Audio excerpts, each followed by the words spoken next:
జోగి రమేష్ కుటుంబ వివాదంలో మరో వీడియో వెలుగులోకి వచ్చింది. జోగి రమేష్, మేఘన కుటుంబాల మధ్య జరిగిన పంచాయతీకి సంబంధించిన వీడియో బయటపడింది. మేఘనకు ఆత్మహత్య ఆలోచనలు వస్తున్నాయని జోగి రమేష్ భార్య పంచాయతీలో చెప్పారు.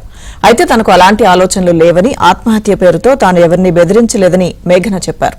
పెద్ద కుటుంబంలో మంచి అనుబంధాలు, ఆప్యాయతలు ఉంటాయనుకున్నానని, కానీ పరిస్థితులు పూర్తిగా వ్యతిరేకంగా ఉన్నాయని మేఘన ఆందోళన వ్యక్తం చేయడం వీడియోలో ఉంది. సూసైడ్ ఐటమ్ ఆలోచన ఈ అమ్మాయికి వస్తుంది. ఫోర్త్ ఫ్లోర్ కి వెళ్ళాను 2 సార్లు 3 సార్లు అని చెప్పిన ఎవరికి అప్పుడు నేను దాని గురించి అన్నానమ్మా. నీకు బంధువునే లైఫ్ లేక నీకు సూసైడ్ ఐటమ్ ఆలోచన నీకు వచ్చినప్పుడు నేను ఎలా ఉండాలి వచ్చినప్పుడు మాట్లాడమ్మా అది చెప్పలేమండి. ఆయన అడుగుతున్నారు ఇంత ధైర్యం చెప్పని ఇంత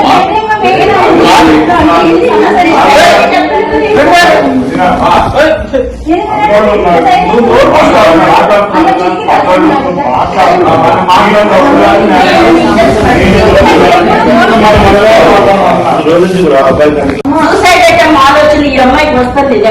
సూసైడ్ అటెంప్ట్ చేసుకుంటా అని చెప్పి నేను ఎవరిని బ్లాక్ మెయిల్ చేసింది కానీ అది చేసింది కానీ రాలేదు. ఏంటంటే మనం మీద నువ్వు నాకు వద్దు, నువ్వు వెళ్ళిపోను, పెళ్ళైన 10 రోజులకి 10 రోజుల నుంచి 20 రోజులకి అంటే ఎవరికైనా ఎంత బాధ ఉంటుంది. ఆ బాధను చెప్పుకున్నాను తప్ప నేను ఏదైనా ఒకటి చేసుకున్నాను ఉండకపోతే లేకపోతే నాతో లేకపోతే అని చెప్పి దాని అర్థం ఆ అర్థంతో నేను అనలేదు. ఎవరైనా మనం మీద వచ్చి మనం వద్దు వెళ్ళిపోమంటే ఎవరైనా ఎట్లా మాట్లాడుతుంది చెప్పండి మీద.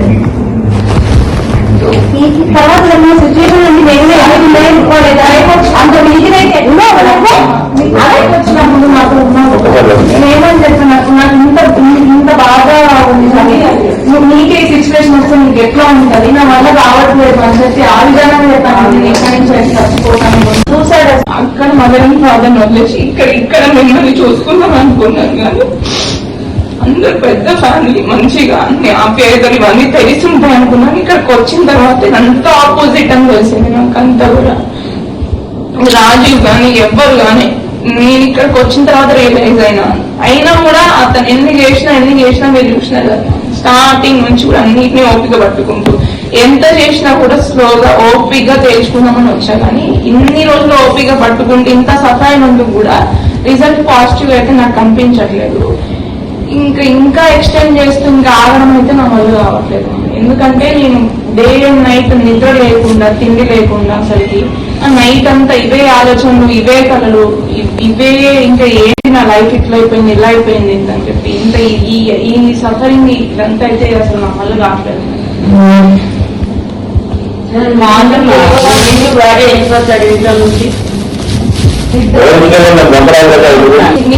మిమ్మల్ని ఏదో గట్టిగా అడగాలని కానీ మిమ్మల్ని ఏదో అనాలని వచ్చింది కాదు. నా సఫరింగ్ వాళ్ళు చూడలేకపోతున్నారు. నేను ప్రెజర్ చేస్తున్నా దీన్ని ఏదో ఒకటి చెయ్యండి, నా వల్ల అయితే కావట్లేదని చెప్పి.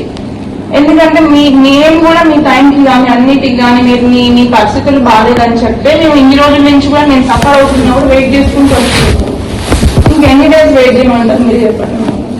నా వల్ల కావట్లేదు. ఫస్ట్ నేను ఎక్కడికి వెళ్ళలేకుండా, బయటికి వెళ్ళకుండా ఇంట్లోనే సఫర్ అవుతూ ఆ 4 గోడల మధ్యలో నా వల్ల అయితే అవ్వట్లేదు అది.